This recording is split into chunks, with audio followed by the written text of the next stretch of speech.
주님의 이름으로 사랑합니다. 뒤에 분에게 이렇게 인사하겠습니다. 복된 주일 되십시오. 오늘 우리가 함께 읽은 본문은 초대교회의 신앙 고백 가운데 하나의 잘 신앙 고백된 한 이야기이기도 합니다. 사도들은 오늘 베드로와 사도들은 지금 예루살렘 공회 앞에서 하나님의 복음을 전하고 있습니다. 그들이 예루살렘 공회 앞에 선 것은 범죄자도 아니었습니다. 도둑질한 것도 아닙니다. 그렇다고 사람을 해친 것도 아닙니다. 오직 한 가지 이유 때문에 오늘 예루살렘 공회 앞에 붙잡혀 있습니다. 그 이유는 뭐냐? 살아계신 주님을 전했기 때문입니다. 당시 종교 지도자들은 더 이상 예수의 이름을 전하지 않도록, 퍼져나가지 않도록 막아섰습니다. 그래서 그들은 베드로와 사도들을 위협합니다. 감옥에 가두고 채찍질합니다. 그러나 어떤 압박 속에서도 복음은 막을 수가 없었습니다. 왜 그랬을까요? 왜 베드로와 사도들은 그 복음을 전했을까요? 단순히 어떤 종교 이론을 배운 사람들이 아니었습니다.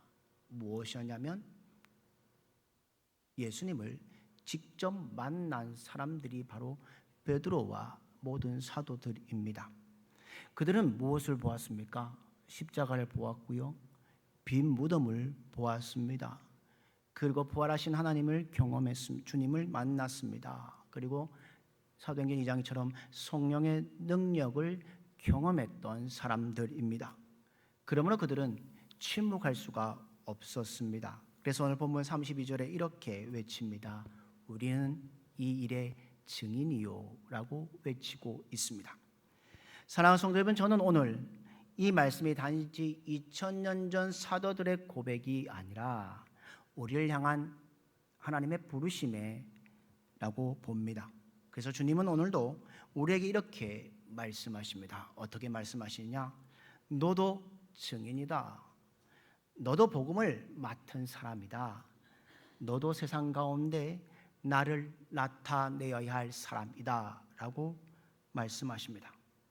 사랑하는 성도 여러분, 이런 증인을 살았는데 종종 우리 믿음의 사람들 한번 잘 보십시오. 증인이라고 하면서도 증인보다 구경꾼, 목격자로 살아가는 신앙의 모습들이 있습니다. 예배를 드리지만 증언하지 않습니다. 은혜를 받았지만 전하지 않습니다. 감동은 받았는데 변화는 없습니다. 찬송을 부르지만 순종이 없습니다. 그러나 하나님께서는 오늘 우리를 어디에 초청하시냐? 증인의 자리로 초청하고 부르고 계신다는 겁니다. 오늘 이 말씀을 통해서 목격자가 아닌 증인으로 해야 할 일이 무엇인지를 함께 말씀을 통해서 은혜를 나누고자 합니다. 첫 번째는 무엇이냐? 함께 읽겠습니다. 시작. 십자가를 증언해야 합니다. 아멘. 오늘 본문 30절 말씀에 이렇게 기록되어 있습니다. 너희가 나무에 달아 죽인 예수를 우리 조상의 하나님이 살리시고 라고 되어 있습니다. 오늘 사도 베드로는 복음의 출발점을 십자가로 시작하고 있습니다. 사랑하는 성도들은 왜 베드로와 사도들은 복음의 시작을 십자가로 시작했을까요? 그것은 인간의 문제의 시작은 죄에 있기 때문입니다. 세상은 인간의 문제를 환경의 문제로, 교육의 문제로, 제도의 문제로 생각하며 살아갑니다. 물론 그런 요소도 있지만 성경은 인간 문제의 가장 깊은 뿌리는 바로 죄라고 말하고 있습니다. 여러분, 그럼 죄란 무엇입니까? 하나님 없이 살려는 마음입니다. 내가 주인이 되려는 마음입니다. 하나님보다 세상을 사랑하는 마음입니다. 하나님보다 물질을 의지하는 마음입니다. 하나님보다 내 자신을 신뢰하는 마음입니다. 죄는 하나님과의 관계를 완전히 끊어놓게 한다는 것이죠. 그래서 죄의 결과가 무엇입니까? 죽음이라고 로마서는 말합니다. 우리 로마서 6장 23절 말씀을 같이 읽겠습니다. 시작. 죄의 삭은 사망이요. 아멘. 여러분, 이 사망은 무엇입니까? 단순히 육체적인 죽음이만으로 말하지 않습니다. 하나님과 영원히 분리되는 영적 죽음을 의미합니다. 그런데 하나님께서는 우리를 버리지 않으셨습니다. 독생자 예수 그리스도를 이 땅에 보내주셨습니다. 예수님께서는 죄가 없으신 분이셨습니다. 거룩한 분이고 완전한 분이십니다. 그런데 그분이 죄인의 자리에 서 계십니다. 그리고 내가 받아야 할 저주 대신 저주를 받고 계신 분이십니다. 내가 져야 할 형벌을 대신 형벌 지셨던 분입니다. 내가 흘려야 할 피를 대신 흘리신 분이 우리 주님이십니다. 그러기 우리는 십자가를 바라볼 때 이렇게 기억해야 합니다. 저 십자가는 나 때문이다. 저 피 흘림은 나 때문이다. 저 고통은 나를 살리기 위함이다라고 선포해야 된다는 겁니다. 사랑하는 성도 여러분, 십자가를 잃어버린 신앙은요, 종교가 되어버립니다. 십자가를 잃어버린 교회는요, 모임으로 단순한 모임이 된다는 겁니다. 십자가를 잃어버리면 복음은 윤리가 되어버립니다. 그러나 십자가를 붙들면 생명이 있습니다. 십자가를 붙들면 회복이 있습니다. 십자가를 붙들면 간격이 있습니다. 한번 생각해 보십시오.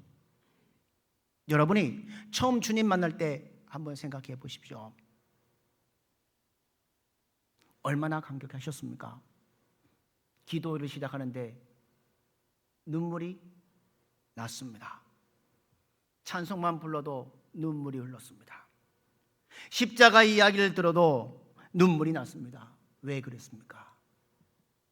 용서받은 기쁨 때문에? 구원받은 감격 때문에? 그런데 신앙생활을 오래 남으면서 이 감격과 기쁨들이 사라질 때가 있습니다. 예배가 습관이 되어버리고, 기도가 의무가 되어버리고, 헌신이 책임이 되어버리고 있다는 겁니다. 그러나 사랑하는 성도 여러분, 오늘 이 자리에서 다시 십자가 앞으로 돌아가기를 원합니다. 십자가 앞에 서면 우리는 교만할 수 없습니다. 십자가 앞에 서면 다른 사람을 중재할 수 없습니다. 십자가 앞에 서면 감사할 수밖에 없습니다. 십자가 앞에 서면 사랑할 수밖에 없습니다. 진짜 증인은요, 십자가를 경험한 사람들이라는 겁니다. 십자가의 은혜로 사로잡힌 사람들이라는 겁니다. 십자가를 사랑하는 사람들이라는 겁니다. 그러므로 이번 한 주간 날마다 십자가를 바라보면서 이렇게 고백하길 원합니다. 주님, 나를 위해 죽으셔서 감사합니다. 주님, 나를 사랑해 주셔서 감사합니다. 이 고백이 이번 한 주간 여러분의 입술에 끊어지지 않는 한 주간이 되기를 주님의 이름으로 축복합니다. 두 번째는 무엇인지 같이 읽겠습니다. 시작. 살아계신 예수 그리스도를 증언해야 합니다. 아멘. 사랑하는 성도 여러분, 복음은 십자가로 끝나지 않습니다. 만약 예수님께서 십자가에 죽으시고 무덤 속에 그대로 계셨다면 우리의 기독교는 세상의 수많은 가운데 있는 종교 가운데 하나에 불과했을 겁니다. 그러나 복음의 능력은요, 십자가 다음에 일어난 사건 속에 있습니다. 그것이 무엇입니까? 바로 부활입니다. 오늘 본문 30절 말씀을 다시 한번 보십시오. 우리 30절 말씀을 다시 읽도록 하겠습니다. 같이 읽겠습니다. 시작. 너희가 나무에 달아 죽인 예수를 우리 조상의 하나님이 살리시고. 아멘. 사람은 죽일 수 있습니다. 종교 권력자들은 예수님을 십자가에 못 박았습니다. 또한 로마 군인들은 예수님의 무덤을 지켰습니다. 그러나 아무도 하나님의 역사를 막을 수 없었습니다. 하나님께서 죽은 예수님을 다시 살려주셨습니다. 무덤은 예수님을 붙잡아 두지 못했습니다. 사망은 우리 예수님을 이길 수 없었습니다. 어둠은 빛을 삼킬 수 없습니다. 예수님은 부활하셨습니다. 지금도 살아계시는 분이십니다. 사랑하는 성도 여러분, 우리가 믿는 신앙은요, 죽은 창시자를 기념하는 것이 아닙니다. 우리는 살아계신 주님을 믿습니다. 오늘도 역사하시는 주님, 말씀을 하시는 주님, 우리의 기도를 들으시는 주님을 믿습니다. 오늘도 우리를 붙드시는 주님을 믿고 그 사실 가운데 살아가는 저와 여러분의 인생 되기를 주님의 이름으로 축복합니다. 많은 성도들이요 이렇게 말합니다. 예수님을 믿는다고 말하면서도요 실제 삶에서는요 주님이 내 안에 계시지 않은 것처럼 살아가는 사람들이 있습니다. 문제가 생기면 먼저 염려합니다. 걱정합니다. 경제가 어려우면 낙심합니다. 건강에 문제가 생기면 절망합니다. 또 자녀의 문제로 밤낮 잠을 못 자고 살아갑니다. 물론 우리도 인간에게 염려할 수 있습니다. 그러나 우리가 기억해야 할 사실이 있습니다. 주님은 지금도 살아계시는 분이십니다. 주님은 우리의 형편보다, 우리의 문제보다, 우리의 두려움보다 크시다는 겁니다. 주님은 우리의 미래를 보고 계시는 분이십니다. 성경을 보십시오. 이스라엘 백성들이 홍해를 건너가려고 할 때에 이스라엘 백성들이 뭐라고 했습니까? 이제 다 끝났다고 하는 그 순간에 하나님은 뭐 하셨습니까? 길을 만드셨습니다. 견고한 성인 여리고성 앞에서 여호수아와 모든 사람들은 불가능하다고 했지만 하나님은 어떻게 하셨습니까? 성을 무너뜨리게 하셨습니다. 사자굴 속에 들어간 다니엘 보십시오. 굶주린 사자 굴에 들어갔을 때에 죽을 상황이었습니다. 그러나 하나님은 어떻게 하셨습니까? 사자의 입을 막으셨습니다. 또한 풀물불에 갇혀 있었던 다니엘의 세 친구, 모든 것이 끝난 줄 알지만 그 안에 하나님이 함께 하심을 통해 승리했던 것을 우리는 압니다. 하나님은 지금도 동일하십니다. 어제도 살아계시고 지금 오늘도 살아계시고 영원토록 살아계신 분이 우리 하나님이십니다. 히브리서 기자는 이렇게 말합니다. 히브리서 13장 8절 말씀을 같이 읽도록 하겠습니다. 시작.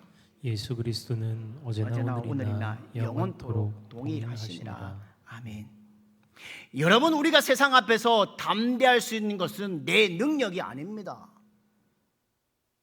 내 경험이 아닙니다. 내 지식이 아닙니다. 살아계신 예수님 때문입니다. 오늘 본문 속에 베드로를 한번 잘 보십시오. 그는 원래 담대한 사람이 아니었습니다. 예수님이 잡히시던 전에 예수님이 이렇게 얘기하셨죠. 모두가 다 떠나갈 거다, 나를 떠날 거라고 얘기했을 때에 베드로는 뭐라고 했습니까? 모든 사람의 주를 버릴지라도 나는 버리지 않겠습니다 라고 했습니다. 그러나 주님이 잡히신 밤에 어린 여종 하나가 물었을 때에 예수님을 3번 부인했던 사람이 바로 베드로입니다. 왜 이렇게 부인했을까요? 그 이유에는 뭐가 있습니까? 두려웠기 때문에, 무서웠기 때문에, 죽지 않고자 했기 때문이었습니다. 그런데 오늘 본문의 베드로는 어떻습니까? 완전히 달라졌습니다. 똑같은 사람이 아닙니다. 똑같은 베드로가 아닙니다. 왜 달라졌을까요? 부활하신 예수님을 만났기 때문입니다. 빈 무덤을 보았기 때문입니다. 살아계신 주님을 경험했기 때문입니다. 그 경험이 그의 인생을 완전히 바꾸어 놓았습니다. 사랑하는 성도 여러분, 신앙은요 정보가 아닌 경험입니다.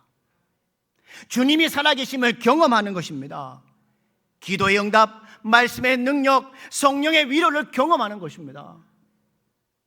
주님이 나와 함께 계심을 경험하는 것입니다. 그래서 참된 증인은 이론을 말하는 것이 아니라 경험을 말합니다. 어떤 경험이요? 내가 만난 예수님을 말하는 겁니다. 내가 경험한 은혜를 말하는 겁니다. 내가 체험한 회복을 말하는 겁니다.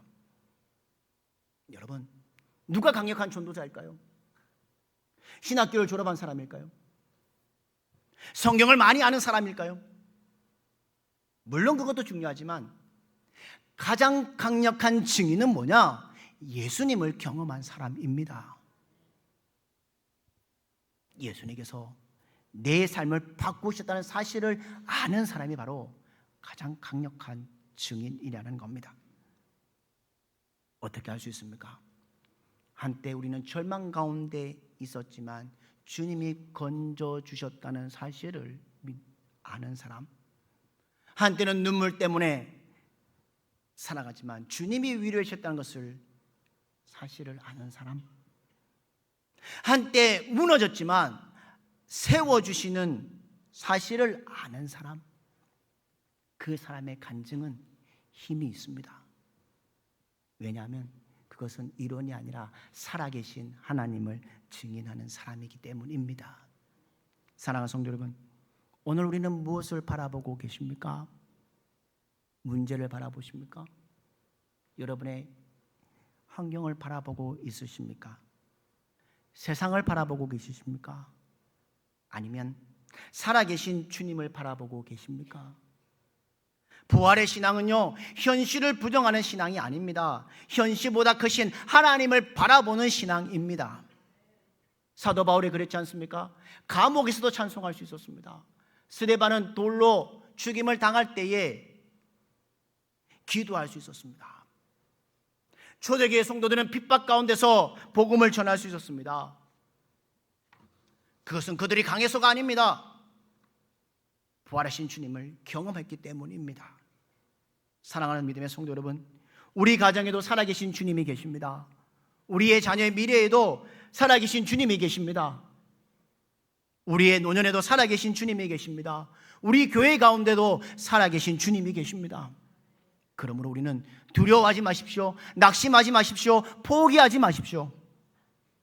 살아계신 주님을 붙드는 여러분들 되기를 주님의 이름으로 축복합니다. 그리고 세상 앞에 이렇게 담대하게 선포하기 원합니다. 예수님은 살아계십니다. 예수님은 지금도 역사하십니다. 예수님은 나의 주님이시다는 이 고백이 우리 모두의 고백이 되기를 주님의 이름으로 축복합니다. 세 번째로 볼 것은 무엇이냐? 세 번째 같이 읽겠습니다. 시작. 힘입어 삶으로 증언하는 삶을 살아야 합니다. 아멘. 오늘 본문 32절 말씀을 같이 읽도록 하겠습니다. 같이 읽겠습니다. 시작. 우리는 이 일의 증인이요 하나님이 자기에게 순종하는 사람들에게 주신 성령도 그러하니라. 아멘. 오늘 본문 속에 베드로는 이 일의 증인이요 라고 한 다음에 곧바로 뭐냐면 성령도 그러하니라, 성령도 증인이다라고 말하고 있습니다. 무슨 말입니까? 진짜 참된 증인은요, 인간의 힘으로만 이루어지지 않는다는 겁니다. 성령 하나님께서 역사하실 때 비로소 증인의 삶을 살아갈 수 있다는 겁니다. 우리는 종종 신앙생활하면서 이런 생각들을 합니다. 스스로 실망할 때가 있습니다. 왜 나는 아직도 화를 내고 있는가? 왜 나는 여전히 두려워하는가? 왜 나는 아직도 용기가 없는가? 왜 나는 세상 앞에서 당당하지 못하는가? 그 이유는 간단합니다. 우리는 자신의 힘으로 살려기 때문입니다. 그러나 하나님은 처음부터 우리 힘으로 살라고 말하신 적 없습니다. 성령의 능력으로 살라고 말씀하셨습니다.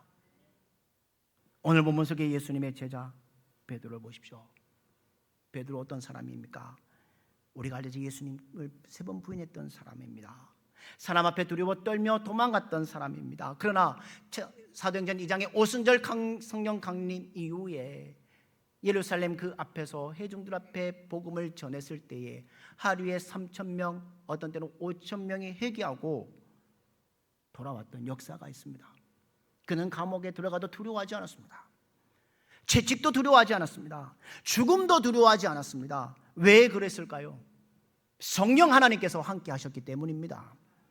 사랑하는 성도 여러분, 오늘도 마찬가지입니다. 교회를 변화시키는 것, 우리의 가정을 변화시키는 것, 영혼을 구원하는 것은요, 인간의 능력이 아닙니다. 성령 하나님께서 역사하셔야 합니다. 그러므로 우리 날마다 성령 하나님의 능력을 의지하며 살아가는 저와 여러분의 인생 되기를 주님의 이름으로 축복합니다. 그리고 아침에 눈 뜰 때 이렇게 기도하십시오. 성령님, 오늘도 나를 다스려 주십시오. 성령님, 오늘도 나의 생각을 주장하여 주십시오. 성령님, 오늘도 나의 입술을 사용하여 주십시오. 성령님, 오늘도 나의 삶을 통하여 예수님을 나타나게 하여 주십시오. 이런 기도가 우리의 일상이 되기를 주님의 이름으로 축복합니다. 그런데요, 오늘 본문 속에 보면요, 성령에 충만한 사람의 특징이 하나 나오고 있습니다. 무엇이냐? 바로 순종입니다. 32절에 이런 말씀이 있습니다. 하나님이 자기에게 순종하는 사람들에게 주신 성령이라고 되어 있습니다. 여러분, 순종 없는 성령 충만은 없습니다. 많은 사람들이요, 능력은 원하지만요, 순종은 원하지 않습니다. 축복은 원하지만 헌신은 원하지 않습니다. 은혜는 원하지만 변화는 원하지 않습니다. 그러나 하나님은 순종하는 사람들 통해서 하나님의 일들을 하셨습니다. 창세기 7장에 보면 노아가 순종했습니다.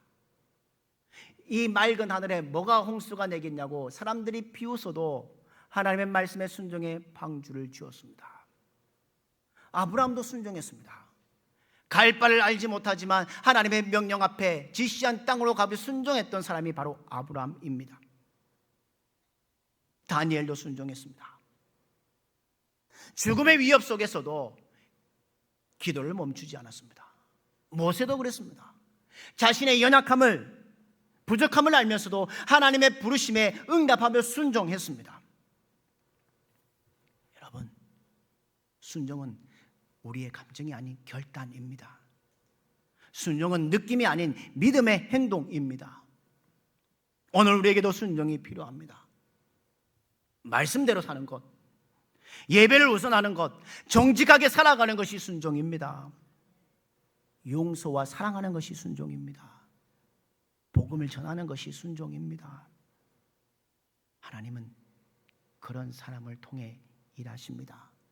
그리고 진짜 정의는 말뿐이 아니라 삶으로 증언하는 사람들입니다. 오늘날 세상 사람들은요, 우리의 복음을 듣기 전에 뭘 먼저 보느냐? 우리의 삶을 먼저 봅니다. 우리가 아무리 예수님은 사랑입니다 라고 말해도 삶에서 사랑하지 않는다면 세상은 우리의 말을 믿지 않습니다.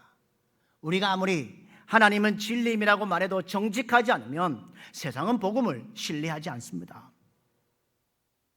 우리가 아무리 예수님은 용서하셨습니다라고 말하면서 미움과 원한을 품고 살아간다면 세상은 우리의 신앙을 인정하지 않습니다. 그래서 강력한 설교의 복음은 삶입니다.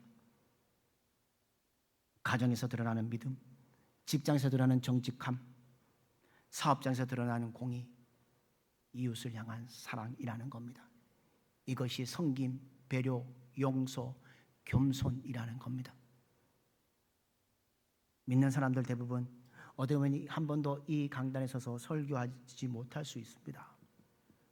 그러나 모든 성도는 삶으로 설교할 수 있고 복음을 전할 수 있습니다. 여러분의 자녀들이 여러분을 보면서 예수님을 발견하게 될 것입니다. 배우자가 여러분을 보면서 하나님의 향기를 맡게 해주십시오. 여러분의 직장 동료들이 여러분을 보면서 신앙의 진실성을 보게 해주십시오. 그것이 바로 증인의 삶이라는 겁니다. 사랑하는 성도 여러분, 오늘 우리가 이 자리에 앉아서 예배할 수 있는 이유가 무엇입니까? 왜 오늘 이 자리에 와서 예배할 수 있었습니까? 누군가가 증인의 삶을 살았기 때문에 우리는 여기 와서 예배를 드리는 겁니다. 초대교회 순교자들이 있었기 때문입니다. 복음을 위해 눈물 흘린 선배들의 신앙들이 있었기 때문입니다. 이 한국 땅에 복음을 들고 들어온 선교사님들이 있었기 때문입니다. 믿음을 지키기 위해 목숨을 걸었던 신앙의 선진들이 있었기 때문입니다. 그들은 모두 같은 고백했을 겁니다. 우리는 이 일의 증인이다. 그들이 복음의 바톤을 지켜내었기 때문에 오늘 우리는 예수님을 믿게 된 것입니다. 그렇다면 이제 그 바톤은 누구의 손에 있습니까? 바로 우리 손에 있습니다. 우리 시대의 증인이 되어야 할 사람은 바로 우리입니다. 우리의 가정의 증인이 될 사람은 바로 우리라는 겁니다. 우리 직장의 증인이 되어야 할 사람은 바로 우리라는 겁니다. 우리 믿음의 이 땅에 이 지역의 증인이 되어야 할 사람은 바로 우리라는 겁니다. 주님은 오늘 말씀하십니다. 너희는 이 복음의 모든 일에 증인이 되라고 말씀하십니다. 사랑하는 성도 여러분, 더 이상 구경꾼으로 머물러 있지 마십시오. 더 이상 목격자로 살아가지 마십시오. 더 이상 방관자로 살아가지 마십시오. 더 이상 신앙을 개인 취미로 살아가지 마십시오. 십자가를 붙드십시오. 부활의 주님을 만나십시오. 부활의 주님을 경험하십시오. 성령 하나님의 능력을 의지하는 여러분들 되기 원합니다. 그리고 여러분의 삶의 현장에서 예수 그리스도를 증언하며 살아가는 저와 여러분의 되기를 주님의 이름으로 축복합니다. 가정에서, 직장에서, 사업장에서, 학교에서 증인이 되십시오. 어디를 가든지 예수 그리스도의 향기를 나타내는 저와 여러분이 되기를 주님의 이름으로 축복합니다. 이번 한 주간도 주님께서 여러분에게 보내시는 곳마다 이렇게 고백하기를 원합니다. 나는 예수 그리스도의 증인입니다. 나는 하나님의 살아계심을 보여주는 사람입니다. 나는 십자가와 부활의 복음을 삶으로 증거하는 사람입니다. 이런 고백이 되길 원합니다. 2000년 전의 사건이 아닌 오늘 살아가는 우리들에게 주신 약속의 말씀입니다. 진짜 참된 증인으로 참된 복음의 역사를 이루어가는 하나님의 역사에 동참하는 저와 여러분의 인생이 되어서 목격자, 구경꾼이 아닌 이 땅에 복음의 참된 증인으로 살아가는 저와 여러분의 인생 되기를 주님의 이름으로 축복합니다.